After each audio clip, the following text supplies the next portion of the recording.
Les amis, hey, ça fait un bail qu'on s'est pas vu. Je suis trop contente de vous revoir de nouveau sur YouTube. Il s'est passé énormément de choses ces 6 derniers mois, cette dernière année, cette année. Il s'est passé énormément de choses en fait. J'ai eu 26 ans.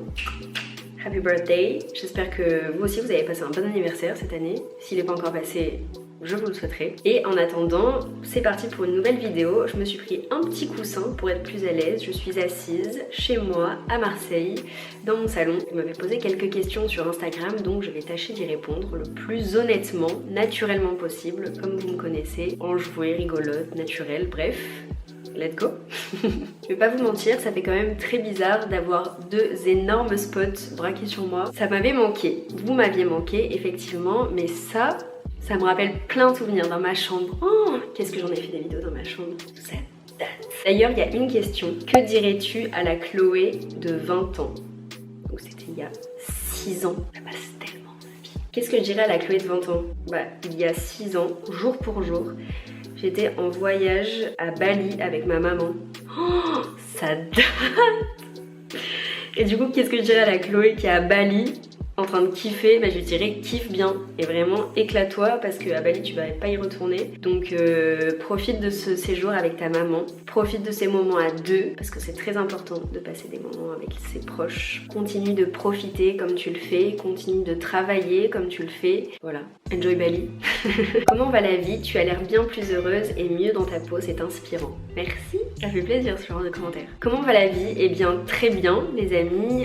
Effectivement j'ai fait une pause assez longue YouTube parce qu'il m'est arrivé quelques petites aventures professionnelles. On va dire que pour Maison Dorée j'ai dû changer d'équipe, donc c'est pour ça que j'ai pris un peu de retard sur mes contenus pro et que j'ai dû gérer un petit peu tout en même temps, puisque pour vous faire un schéma plus simple, j'ai ma partie d'influenceuse, créatrice de contenu, gestion des collaborations avec les marques, etc., traitement des mails, des partenariats, en bref toute cette bulle là que je gère seule, donc ça me demande énormément de temps. Et l'autre entreprise qui est Maison Dorée. Et cette année, comme je viens de vous le dire, j'ai dû changer d'équipe, retrouver de nouvelles personnes, qualifier, expérimenter, etc. C'est pour ça que je vous avais posté tout un tas d'offres de CDI, d'embauche, etc. D'ailleurs, on est toujours en phase de recrutement, donc restez attentifs si jamais ça vous intéresse. Mais le fait de recruter de nouvelles personnes, ça demande énormément de temps et d'énergie, et du coup je devais faire passer les entretiens moi-même, recruter les personnes, les rencontrer, etc. Recruter surtout le bon profil qui soit parfaitement aligné avec ma vision pour Maison Dorée. Donc c'est bon, je commence à former une nouvelle petite équipe et je suis très contente. Donc les filles sont tout aussi investies les unes que les autres. Pour le moment, on n'a que des filles d'ailleurs, donc si jamais vous êtes un homme et que vous êtes intéressé par de futurs postes, n'hésitez pas à nous répondre, ça nous fera très plaisir également de recruter des hommes. Et donc c'est pour ça que j'ai fait une si grande pause, et sur Maison Dorée aussi il y a eu moins de collections, moins d'actu, moins de nouveautés, moins de pop-up, et sur Chloé B, moins de contenu, parce qu'en fait, quand t'es à 50-50 sur deux activités, en tout cas moi, j'ai l'impression de mal faire les choses et pas d'être focus à 100% sur une tâche que je sais bien faire. Donc j'étais un peu partout, mais du coup je faisais un peu tout mal. Alors que là le but c'est de staffer mon équipe Maison Dorée, de staffer mon équipe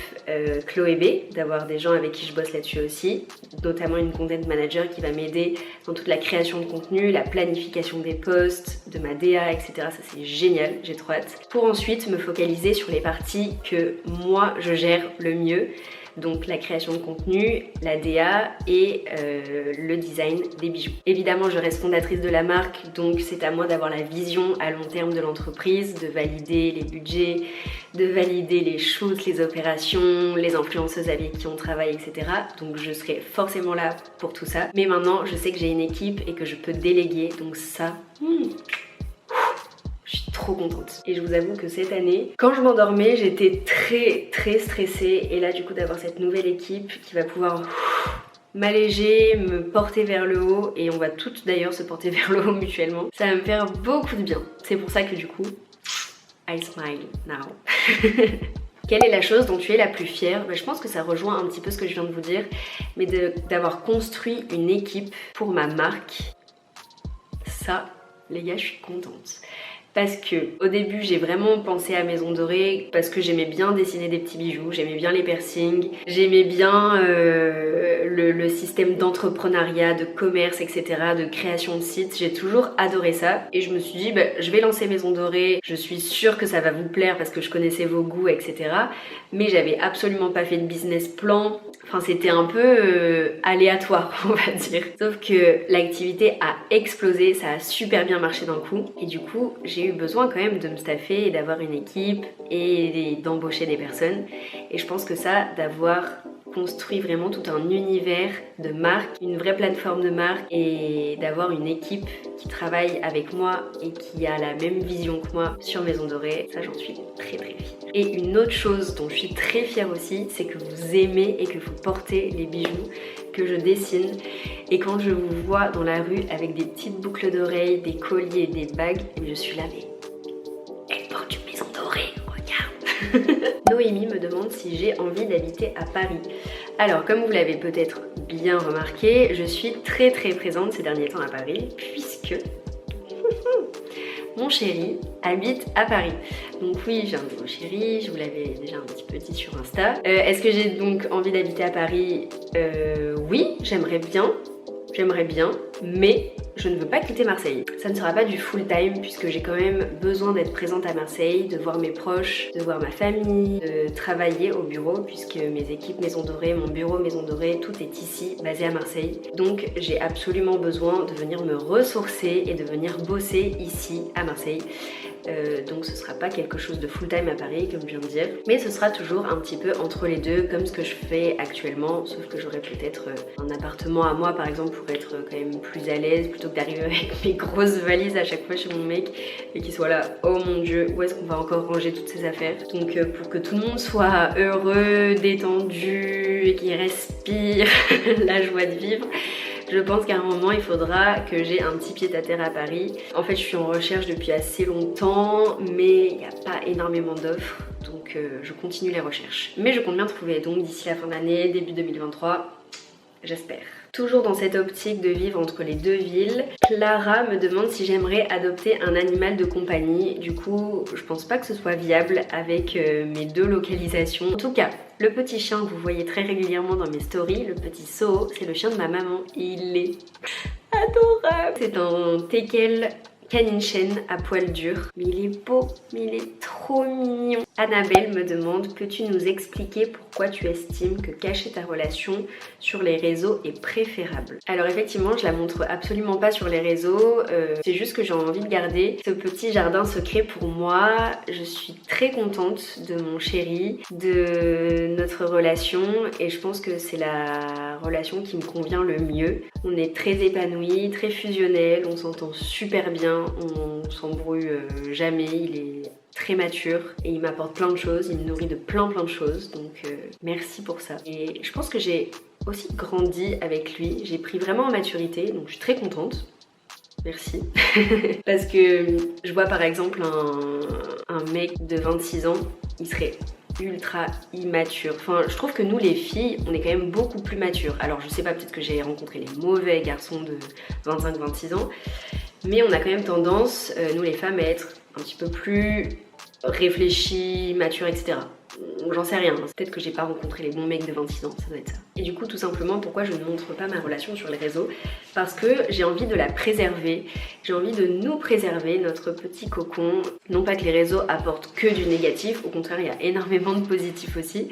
Mais je sais pas, je trouve qu'on n'a pas forcément besoin d'être sous les projecteurs pour être heureux. Donc pour le moment, on est très heureux comme ça, peut-être que je le montrerai un jour, peut-être qu'on se montrera un jour. Mais pour le moment, on est très bien comme ça, donc que ça continue, je crois des doigts. Mais par exemple, on ne se cache absolument pas dans la vie de tous les jours. On se balade tout le temps dans Paris ensemble, on va à des soirées ensemble. Je connais très bien sa famille, ses copains, il connaît très bien les miens aussi, donc en fait on se cache que sur les réseaux. Enfin, c'est pas qu'on se cache, c'est que juste je partage pas nos moments privés sur les réseaux. C'est tout. Et enfin, dernière question, est-ce que j'ai des projets pour cette fin d'année 2022 et 2023? Oui, je suis très heureuse de vous annoncer qu'il y aura un pop-up Maison Dorée en décembre, donc je vous confirmerai les dates exactes, mais ce sera juste à la période de Noël, donc du 14 au 23 par exemple. Ce sera en plein milieu de Paris, ça fait 1 an qu'on n'en a pas fait et j'ai trop hâte de vous retrouver tout aussi nombreux et nombreuses à chaque fois, de vous embrasser, de vous parler de mes collections, de vous les montrer, que vous puissiez les découvrir en vrai, etc. Et que vous puissiez découvrir les nouveautés aussi et les goodies. En plus à chaque fois c'est le mood de Noël que j'adore, donc j'ai vraiment hâte de ça. On travaille énormément dessus depuis quelques mois avec mon équipe, donc j'ai hâte que ça voit le jour. Donc ça c'est le plus gros projet de cette fin d'année. Là à court terme il y a l'anniversaire de mon chéri qui arrive fin novembre et je me demande vraiment ce qu'on va faire. J'ai quelques idées, mais vu que c'est une surprise, il faut pas que je le dise dans cette vidéo s'il la regarde.